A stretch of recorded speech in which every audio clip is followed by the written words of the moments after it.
probably think instantly about miracles, and I'll be touching on a few of Jesus' miracles.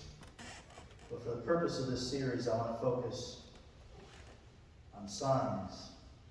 Everyday signs that we see throughout our lives. Kind of signs that we see them, we read them, we process them, we gain understanding of them. If you're like me, usually it's a weak understanding of them. And then we act on them. Or we don't take action depending on the sign. I wasn't planning on telling this story to this many people. But it doesn't matter, especially if you're one of the 12 that I first started preaching to. It doesn't matter if it's 2 or 82. I preach the same, or at least I like to think I do, every time I'm up here. And so, I'm going to tell you how foolish I am, once again. For those of you who don't know, I am a active deputy sheriff of Lorain County. I've been there for about 27 years. And I only told you that so you would understand the story. So, when you're a rookie, they have this very effective method of teaching you a lesson. And let me tell you what that method is. So, my training officer, I was riding around with him at the ripe old age of 21 years old, and it was quite a while ago. And it was dark. It was about 2 a.m., and he got me talking about something that I knew a lot about. Music. He got me talking about my drum set. I was wondering why this jock, if you will, was asking me a lot about the kind of instrument, kind of drums I had, and what kind of cymbals, and what kind of music I played, and how many bands I played with, and so on and so forth. And we're driving down these country roads, and originally I'm from the city. And we're driving down these country roads, and it's about 2 in the morning, and we get to the middle of this country road, and he stops the car. And I wasn't driving, I was in the passenger seat, and he looks over at me, and he makes eye contact with me, and he says, "Jim, where are we?"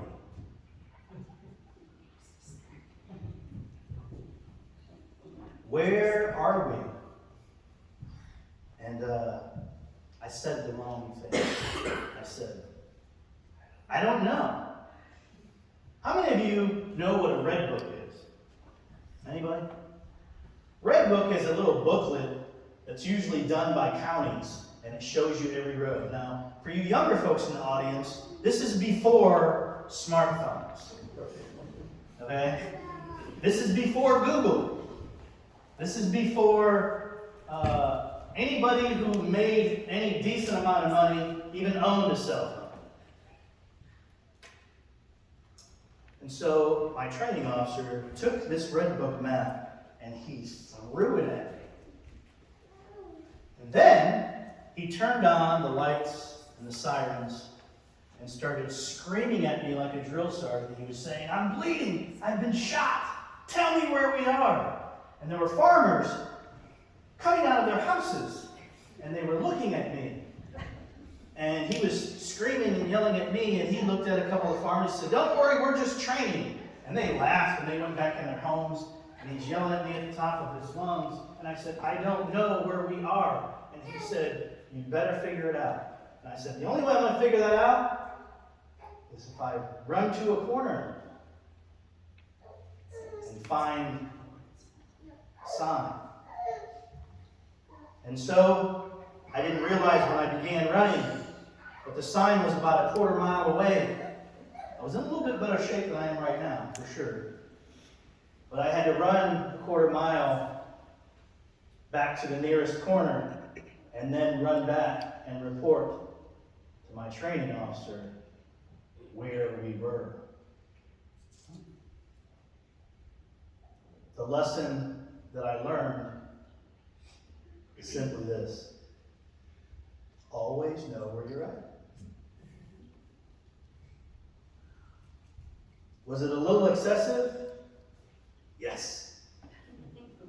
Was I embarrassed? Yes.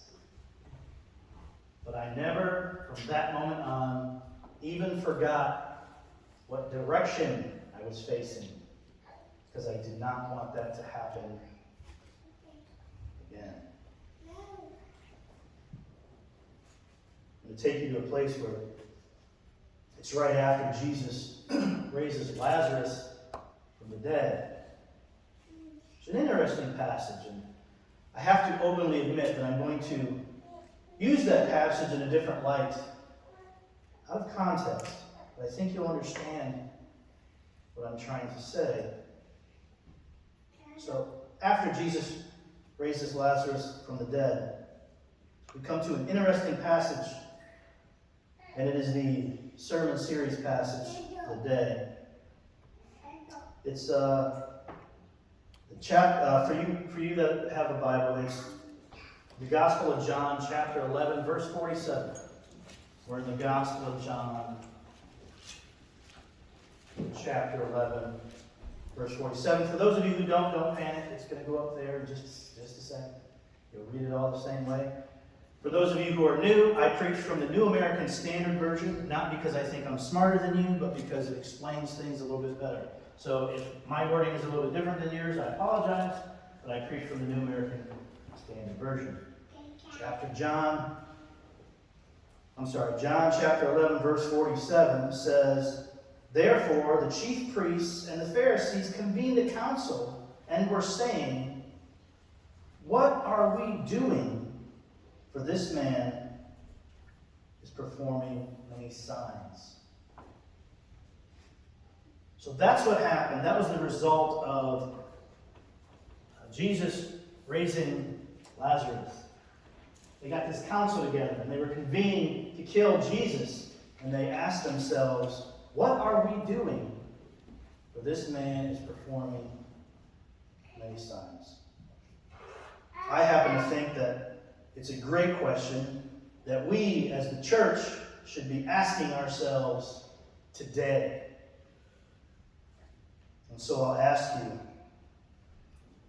what are we doing because of Jesus' signs? Not all of us, but many of us know them. Many of us know that Jesus turned water into wine. Many of us know that he walked on water. Many of us know that he raised many people from the dead. And so what are we doing with the signs that were given? We've read them, haven't we? We've all read them.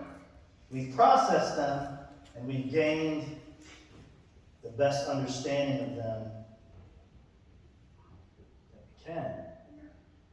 Obviously, we continue to learn.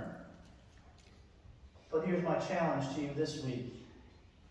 Do you act on them?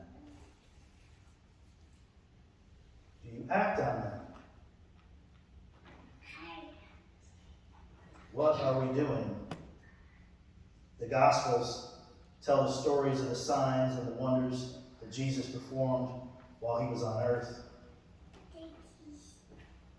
Most theologians believe that the four Gospels contain about 40 miracles, 40 documented miracles that Jesus performed. If you read various theology pieces, you'll see the famous 7 signs.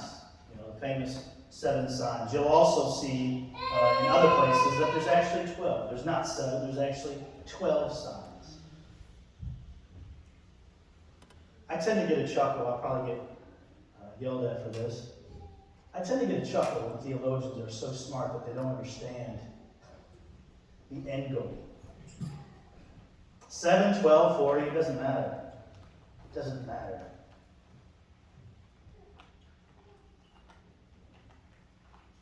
In the Gospel of John, there's a passage that I found interesting. It's 21:25.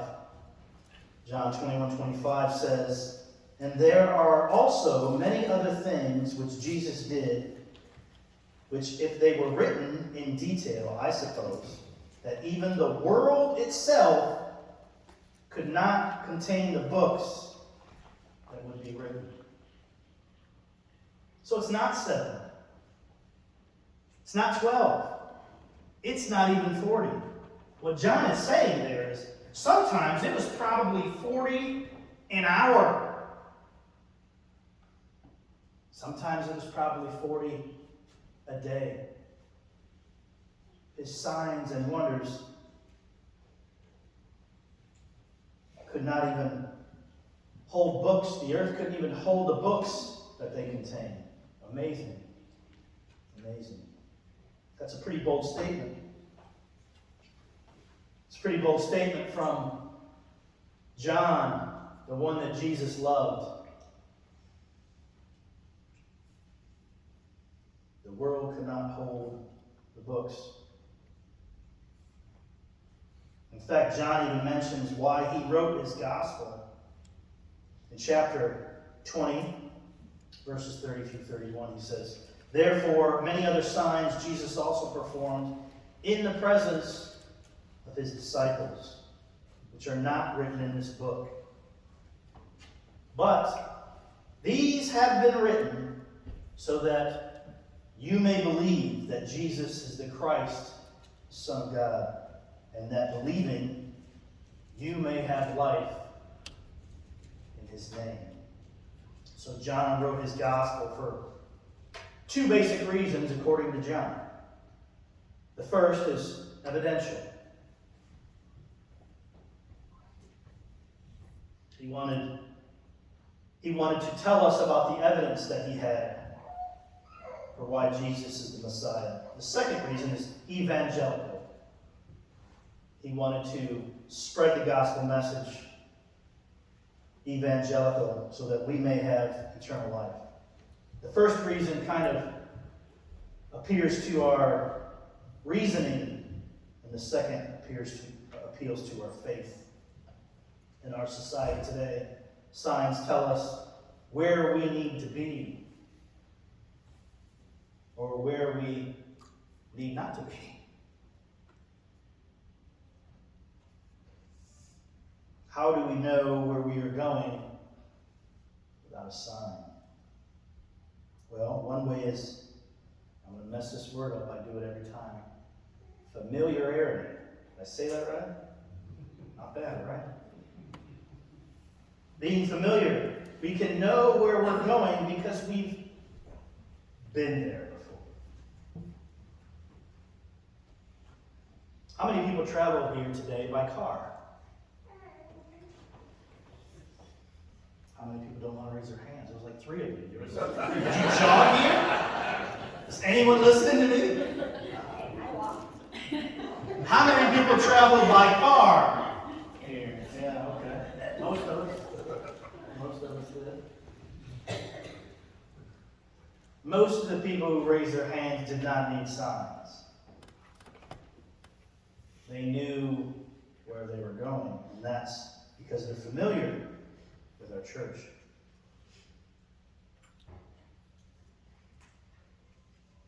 If we've never been to a place before, we can't know where we are without direction, without signs.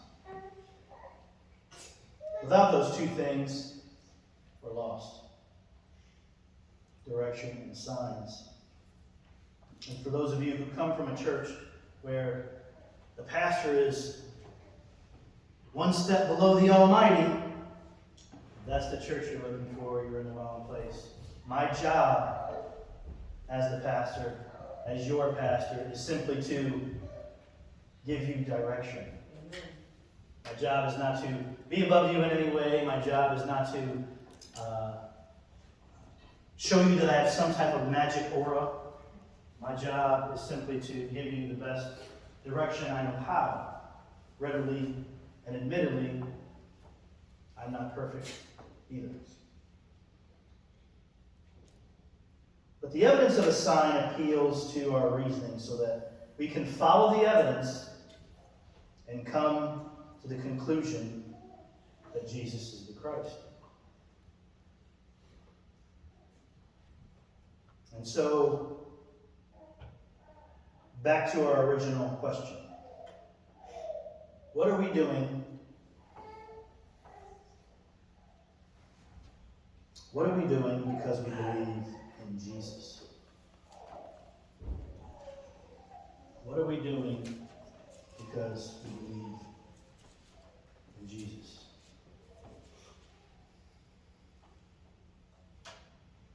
How many of us engage in vices? Football, basketball, driving, racing, fishing, whatever, drinking, whatever those vices may be.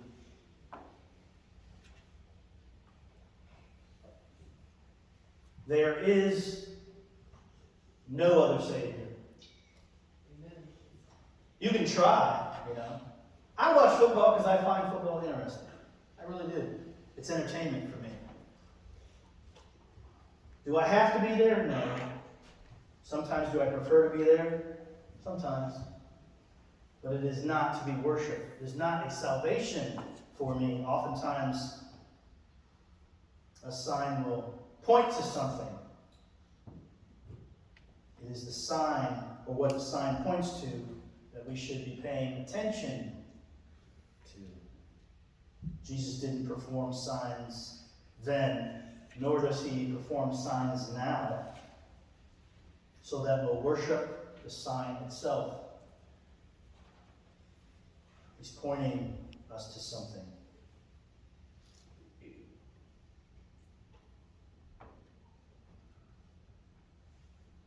Can you imagine if I walked up to any given one of you and said, hey, next Saturday, we're going to dinner. We're going to go to Olive Garden. Meet me there, 6 o'clock Saturday. And you and your spouse show up, and me and my spouse show up. And me and my spouse, we'd probably do something like this, by the way, but that's not the point. Me and my spouse walk over, we get out of our car, and we wave you over, and we go over, and we stand in front of the sign, and we just look at it like this. And we marvel at the purple grapes that are on the sign there. I've been there once or twice. Yeah. Don't judge me for that. We're looking up at this, and we're done. We get done looking at the sign, and then I give you both a hug and say, take care of yourselves, and we get in our car, and we leave.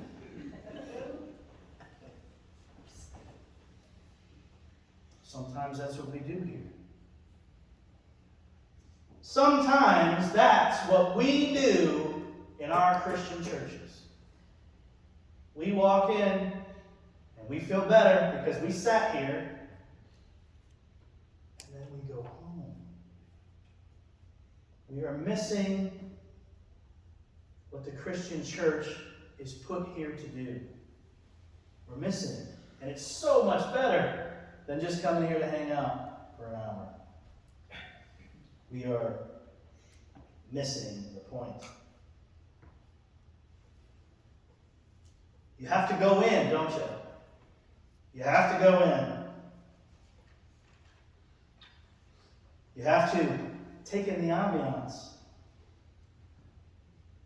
You have to partake and taste and see the wonders of Christianity.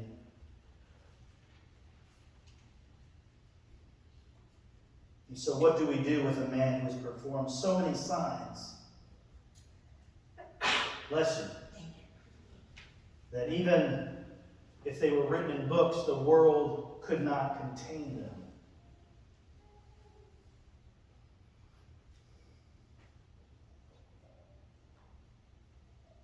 We should pay more attention to the sign giver, or what the sign represents, than the sign itself.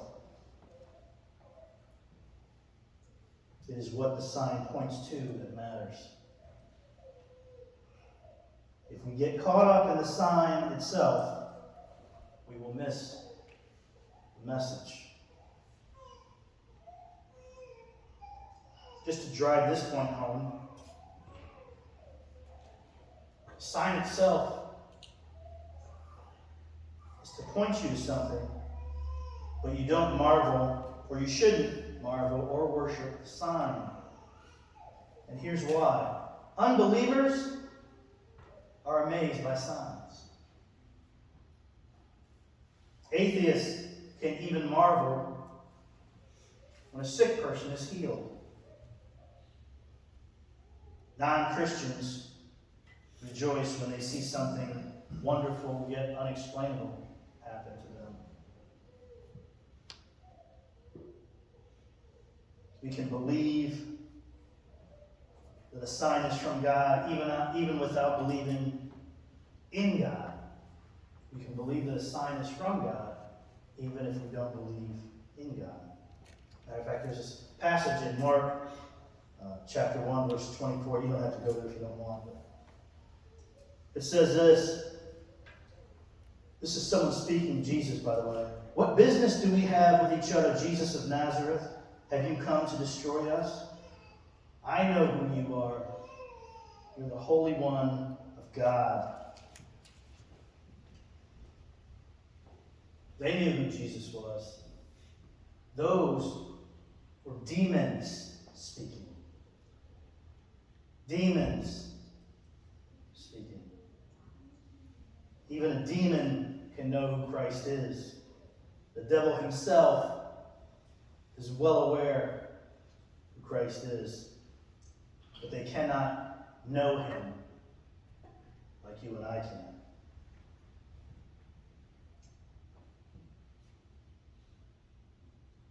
And so, do you know him?